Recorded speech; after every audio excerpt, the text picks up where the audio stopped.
Okay mga kababayan, Chris Ulo po at welcome back po ulit dito sa ating YouTube channel. Nako, ito mga kababayan, buti na lang ho humina ho ang bagyong Uwan. Ha? So, ano daw yan sa kadahilanan ho na nagpahina dyan ay yung Sierra Madre. Pero ganun at ganun pa man, pasalamat ho tayo sa Diyos mga kababayan dahil humina ho ang bagyong Uwan mga kababayan. Although humina ho ang bagyong Uwan, mga kababayan, mga kanalays, pero ho yung tama ni Anjo Iliana ay palakas ho ng palakas. Ha? Parang aabutin na rin ho yata ang signal number 5. Ha?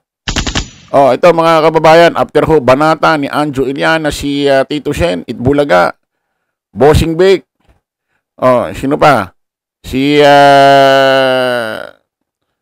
Henyo Master Joey De Leon ayaw niya raw banatan kasi mahal niya raw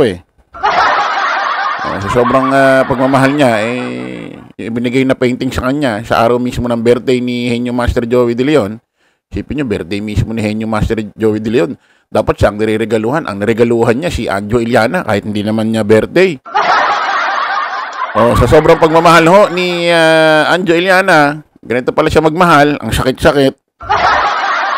Binenta niya ho kay Boss Toyo yung painting na binigay sa kanya ni Henyo Master Joey De Leon. Sino pa binanatan ito? Patalon-talon ito Si BBBM, binanatan niya rin. Senador Rapi Tulfo, binanatan niya rin. Ito mga kababayan, may bagong binabanatan ho si Mr. Anjo Iliana. Ito hong si Alan Kay. Kilala na naman natin ho si Alan Kay, mga kababayan. Talagang legit dabargads din ho yan. Legit host ho ng programang sikat ho na Itbulaga. Binanatan niya ho si Alan Kay kasi, binanatan naman daw siya ni Alan Kay. Nauna raw si Alan Kay. Pero si Alan Kay, nag-react lang naman. Doon ho siya ipinost ni Anjo at sinabi niya sa kanyang live stream sa TikTok na kinakailangan niya raw manalo bilang senador sa 2028 para mabawasan daw ang korap sa Senado. About politics naman yan. Bakit hindi po pwedeng mag-react ang isang Alan Kay? Ano ba to? Hindi pa ho nananalo. Pikon na. Paano yan kung manalo ka bilang senador? Pero malabo naman yan. Halimbawa lang Halimbawa lang, nanalo kay senador. Paano yan? Balat sibuyas ka. Lahat ng magkikriticize sa'yo, papatulan mo. Hindi ka pwedeng politiko pagka ganyan. Ha? Ito mga kababayan Anjo Iliana for Senator sa 2028? Question mark. Basahin natin ito.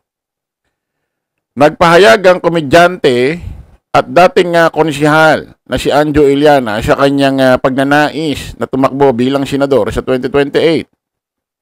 Anya, nakakasawa na daw ang mga senador na tumatakbo lamang para sa kanilang mga interes at pumuprotekta sa mga magnanakaw. Parang tunay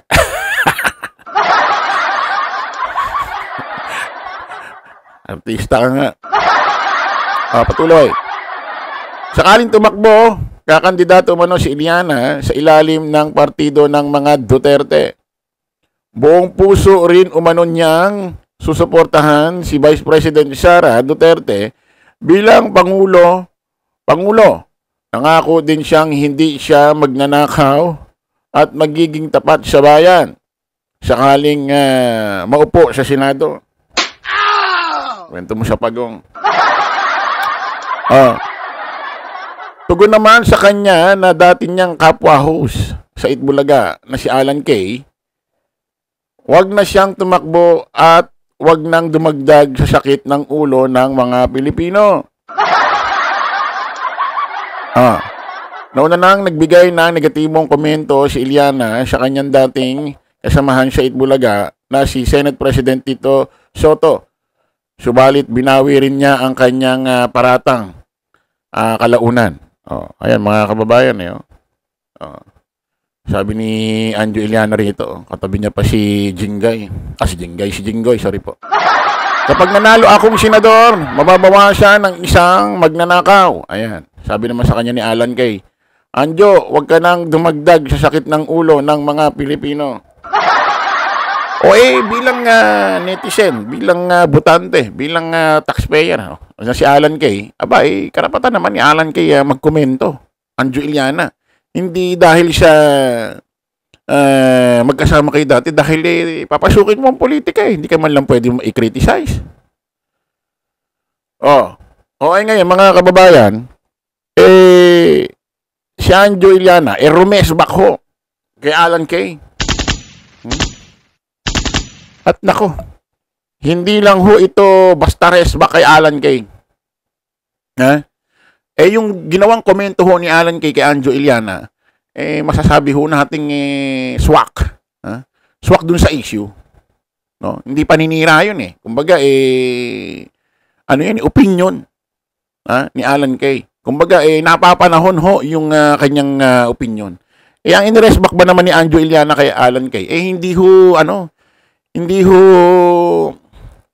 ho tama. Paninira, mga kababayan. Dinamay pa ho si Chris Aquino na may sakit. Tapos dinamay pa ho yung dating asawa ni Chris Aquino na kilala sikat ho na basketballista dyan sa PBA. Walang iba kundi si James Shop, mga kababayan. Matindi ho ang ginawang paninira ho ngayon ni Anjo Iliana kay Alan Kay. Sabi ko nga yung sinabi ni Alan Kay na wag na, dadagdag ka lang sa problema ng gobyerno, opinion niya yon. Pero itong iginanti ni Anjo Iliana, sobra-sobra naman. Paninira na. Pakinggan niyo, mga kababayan.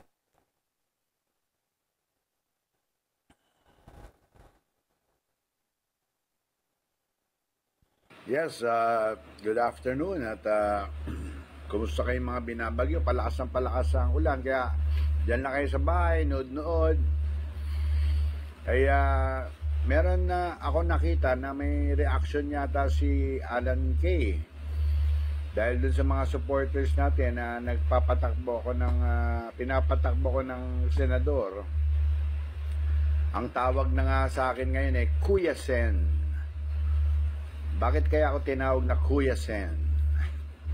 Anyway, ang sabi ni Alan Kay, according to dun sa nabasa ko huwag na daw akong pumasok kasi makakadagdag lang daw ako sa problema.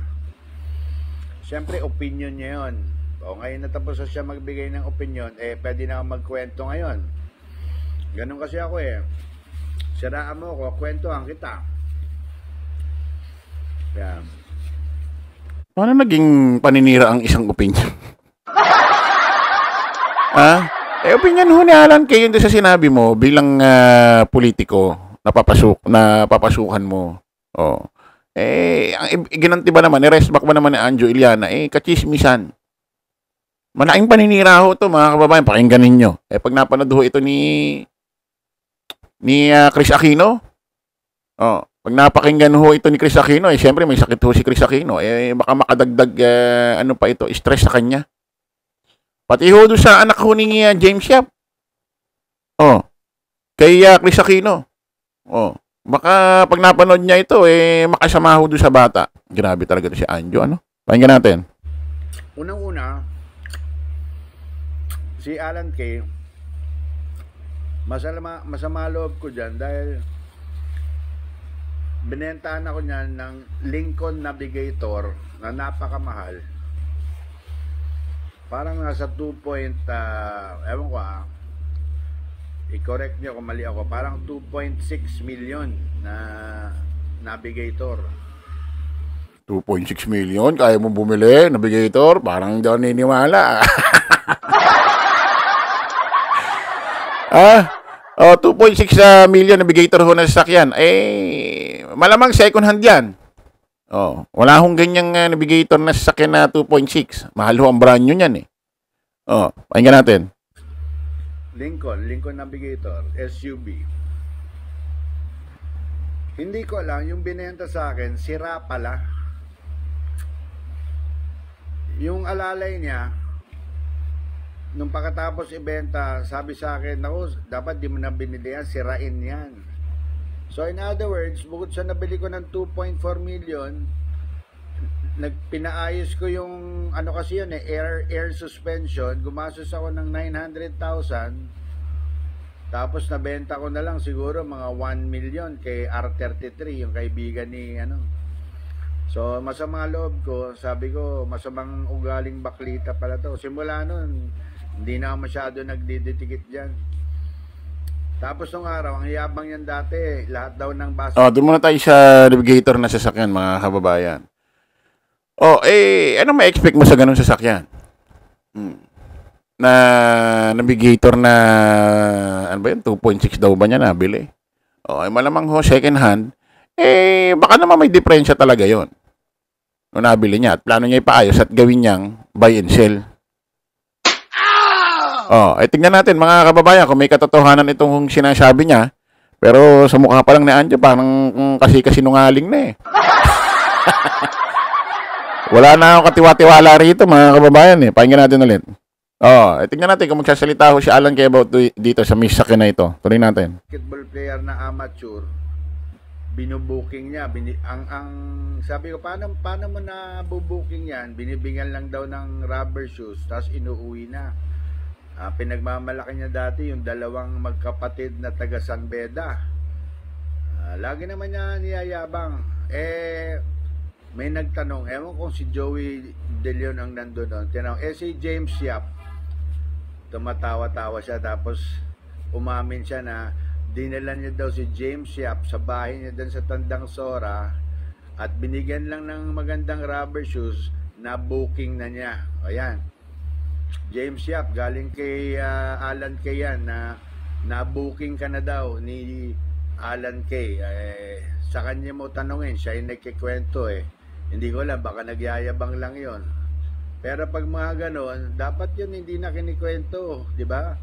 Dapat di na pinagyayabang. Pero yung pong pinagyabang niya, Mr. Counselor James Yap, nung hindi ka pa daw professional, sapatos lang daw ang katapat mo, na booking ka na. Kaya yun po, at maraming salamat. Ayan mga kababayan, maliwanag ho, according ho kay Anjo Iliana, ito ho si James Yap. Dating asawa ho ito ni Chris Aquino. Natatay ho ng anak ni Chris Aquino. Tatay ho ng anak ni Chris Aquino na si Bimbi. Ito ho yung tatay, si James Yap. Na-booking na raw ni Alan Kay sa bahay sa may Tandang Sora.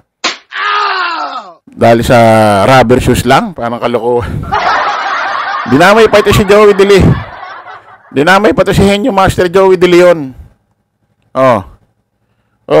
Hindi natin masabi kung anong story nito mga kababayan kasi minsan may mga biruan no? Minsan may mga biruan sa mga grupo-grupo, tropa-tropa. Baka nagkakabiruan sila nung time na yon. Sineryoso naman itong chismusong ito. Pero hindi pa rin ho natin sure yan kung totoo rin ho sinasabi ito ni Anjo Iliana kasi baka gumagawa lang talaga ng story ito para makaganti lang ho sa kabilang kampo eh. Isipin mo pati grabe isipin mo nagbigay lang ng opinion si Alan Kay na magiging dagdag ka lang sa lipunan kapag nanalo ka. Buti nga nagbigay pa ng ganun si Alan Kay na opinion pag nanalo ka. Dagdag problema ka lang sa lipunan. Isipin mo parang binigyan ka pa ng doubt ni Alan Kay na pwede kang manalo.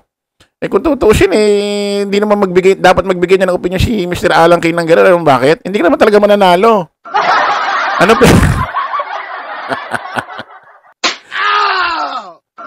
Hindi ka naman mananalo. Buti nga nagbigay pa ng gano'n si Alan Kay. Ibig sabihin parang pinararating sa'yo na pwede kang manalo, Anjo Iliana.